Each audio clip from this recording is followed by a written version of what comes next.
In every corner of the world, people are on the move, chasing education, building careers, seeking something better for themselves and their families. Whether it's a student heading abroad for college or an engineer taking a job halfway across the world, there's ambition, fear, and hope.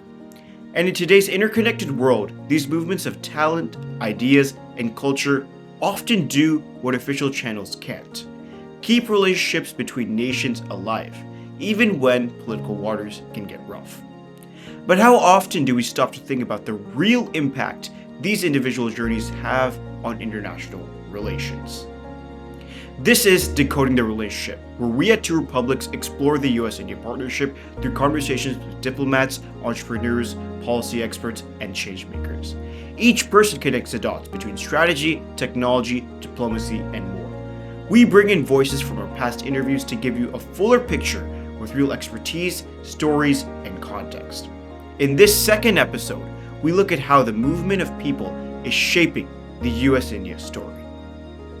When we think about foreign policy, we often imagine leaders at summits or diplomats behind closed doors.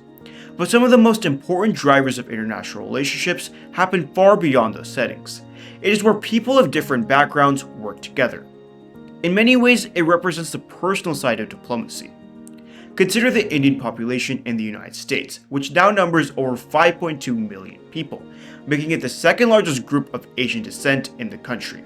This community has seen tremendous growth, over 170% in the past 2 decades, and plays a pivotal role in strengthening the ties between the US and India, influencing everything from economic growth to cultural exchange. This movement of people, however, isn't just about individual advancement. It's about how these connections create new opportunities on a global scale. When professionals in the US collaborate with innovators in India, powerful solutions emerge that extend beyond both nations. Sometimes these solutions have ripple effects worldwide, helping to build broader, more collaborative networks. People moving between these two countries often carry those transformative ideas across borders. Here's Deval Sanghavi, co-founder of Dusra, sharing an example of how ideas can transcend borders and drive change. Frugal innovation in India is not sort of a buzzword or a jargon, it's a necessity. And so I remember years ago, for example, after the Haiti earthquake, President Clinton took Deshpande and Akshay Patra to Haiti to see how the midday meals program, which was created here in the late 90s, could actually support in feeding people after the disaster and post the disaster as well. And so I feel there's quite a bit that India has sort of learned and continues to sort of implement, that maybe aspects of it may be more applicable, I guess, to a US context.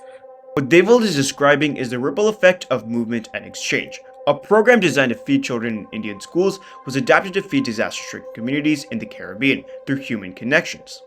Therefore, this principle also applies on a larger scale through Global Capability Centers, or GCCs, a strategic unit that supports a company's global operation. The United States has established over 1,900 GCCs in India, employing more than 1.9 million professionals, with 45% being US headquartered companies and 50% of Fortune 500 firms. This $46 billion industry has expanded far beyond back office functions into product engineering, AI, cybersecurity, and over 300,000 patents have been filed in India by US firms in just the past 5 years. But beyond innovation and patents, GCCs are creating vital people-to-people linkages. Engineers, managers, and innovators rotate between US headquarters and Indian hubs, building professional relationships that strengthen trust, knowledge sharing, and collaboration across borders. But these bridges of talent and innovation don't exist in a vacuum. The ability for professionals to rotate between US headquarters and Indian GCCs to let new ideas flow depend entirely on immigration frameworks. Visas are the gates that decide how strong those ties remain, who can move, how fast, and for how long. Without reliable pathways for skilled professionals, even the most productive GCCs and collaborative networks can face bottlenecks.